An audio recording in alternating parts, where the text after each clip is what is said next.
Shadowbox TV here. I just wanted to make a video about Cuban fighters.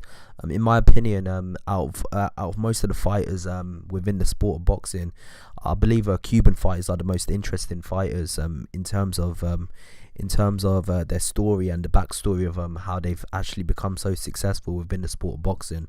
So just generally saying it from the perspective of history, obviously Cuba is a communist country.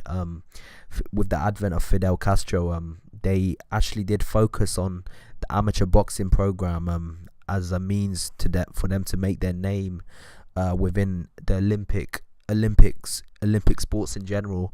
Obviously, with Cuba being a communist country and professional boxing being outlawed, they did decide to focus their efforts on Cuban boxing and Olympic boxing and amateur fighting.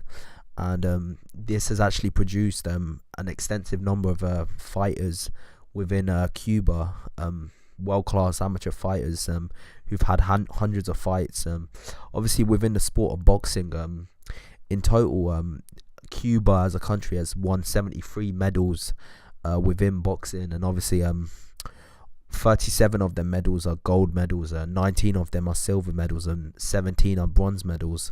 So of course, with the success that they've had within professional boxing, it comes as a bit of a surprise that there's not many Cuban fighters that have been financially compensated for their talents.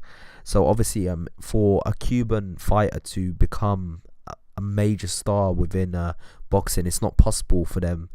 A major star within professional boxing, it's not possible for them to stay in Cuba. So you have many fighters like Rigondeaux, Erislandy Lara, Gamboa, Joel Casamayor that had to actually leave Cuba and had to travel to the US for them to become successful in the sport of boxing. But it could be said, like, from the perspective of obviously if culturally their country, they've come from a country that is communist. The biggest problem that these Cuban fighters have is that despite the massive talent that they have, they tend to not make the best decisions when it comes to financial management and business decisions when it comes to managing their career. So there's many stories of Cuban fighters being offered massive amounts of money for them to actually cross over and turn professional and actually engage in fights with huge professional fighters. Throughout history, Muhammad Ali, when he was in his prime, offered around 5 million to Tefelo Stevenson, who was a 3-time Olympic gold medalist. He offered him 5 million to defect and fight, and Stevenson's response was, "What's $1 million compared to the love of 8 million Cubans?" So obviously, Cuban fights in general, when they do come over to the US to turn professional, they do tend to actually have to make a decision where they can decide to leave their family behind and defect to a unknown country, and obviously never be they're completely exiled, so they're not allowed to come back to Cuba ever again. Or they could decide to stay in Cuba but be financially strapped and financially stripped for the rest of their lives, because obviously living in a communist country, it's not likely that they can have it's likely that any financial success that they do gain from the Olympics, most of the money does go to the state. Another example of another fighter that was offered big money to actually defect and cross over to the professional game is Felix Savon, who was another 3-time Olympic gold medalist. He got a similar astronomical overture from Mike Tyson's management team, obviously Don King, and obviously Savon did decline. So there are many fighters that do decline massive offers that actually do turn pro and defect. But within the culture of Cuba, a massive overturn has been happening recently, with loads of fighters actually, it's not recently but it's relatively recent, where loads of fighters have decided to defect from Cuba and actually move over to the US. So there have been a few fights that have done it, and obviously the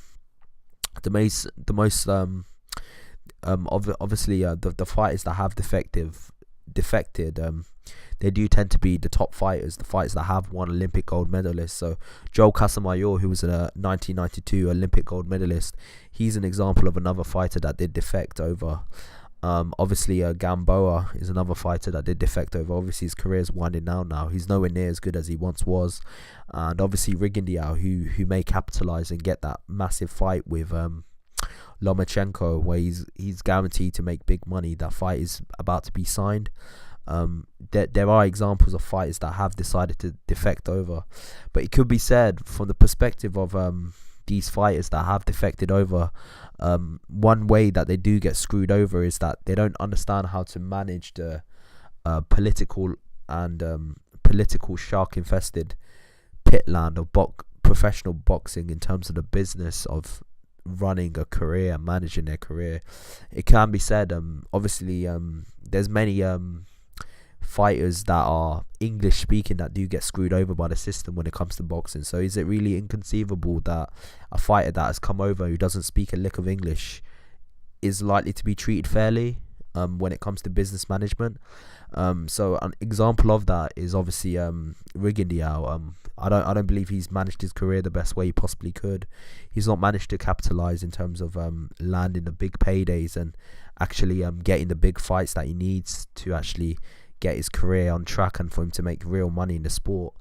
Obviously, he did in some sense get screwed over by Bob Arum, but there's other examples. In my opinion, he should have signed with Al Heyman the way Luis Ortiz has done at this moment in time. I'm going to make a separate video about Luis Ortiz because I believe he's like an anomaly in the sport of boxing. Another example is Erislandy Lara, obviously a top fighter. But he is another example of a fighter that, despite his talent, I don't think he's hugely capitalized financially from the sport. It can be said though, like the money that these fighters are making, although they're not getting paid as much as their talent should be compensated for, they're making more money in the US than they would have done if they would have stayed in Cuba, and obviously that's financially good for their family and such. But it must be said, there's only one fight I can see right now that's trying his best to capitalize on the situation and is managing his career properly. That in my opinion is Luis Ortiz. Obviously he's in a position where he could fight Wilder for the WBC heavyweight title, and he can also fight Anthony Joshua for the IBF and WBA strap. So obviously he's in a position where he can actually make real good money in this position, and it's almost unprecedented. There's not been that many Cuban fighters that have made really big, massive paydays from the sport of boxing. But I feel like it's a bit of an anomaly that Luis Ortiz has actually achieved that, because you could look at it from the perspective that there's many fighters that within the sport of boxing that don't get paid what they're worth. But in terms of Cuban fighters, I think it is a tragedy, because these Cuban fighters are the best fighters on the planet when it comes to boxing, but for some reason they can't seem to get the massive paydays. More than likely they do get avoided by the top fighters in the sport, or they don't get the decisions that they deserve. Another example of that is Erislandy Lara. His fight against Paul Williams, obviously, in my opinion, he definitely beat Paul Williams, but because of his lack of political connections within the sport, he never managed to actually get that win officially. Another example is his fight against Canelo. You can say that he won that fight, but again, because of his lack of political connections, he never managed to get that fight. Obviously, Rigondeaux, after he beat Nonito Donaire, he completely got blackballed. So I feel like even though Cuban fighters have come a long way in terms of coming over to the US and actually getting an opportunity to make a living from boxing and making real money from the sport of boxing, I still feel like they've got a long way to go in terms of like connecting political alliance and actually getting a stranglehold in the sport of boxing in terms of getting paid the money that they're worth. At this moment in time, it feels like they're a commodity that's being abused, in the sense that they're not getting compensated for the talent that they have. So that's just my opinion on the matter in terms of Cuban fighters, in terms of them maybe not getting paid the money that they're worth. That's the biggest problem, I think, with Cuban fighters at this moment in time. In terms of talent, you're rarely going to find a fighter as talented as these Cubans. Their Olympic pedigree speaks for itself, but I feel like they need better management. They need to manage their careers better, and make better business decisions when it comes to the sport of boxing in terms of managing the way their career goes. So yeah, that's just my thoughts. So tell me what you think below. Obviously just write it down in the comments below, and that's my thoughts. Thanks for your time. Peace out.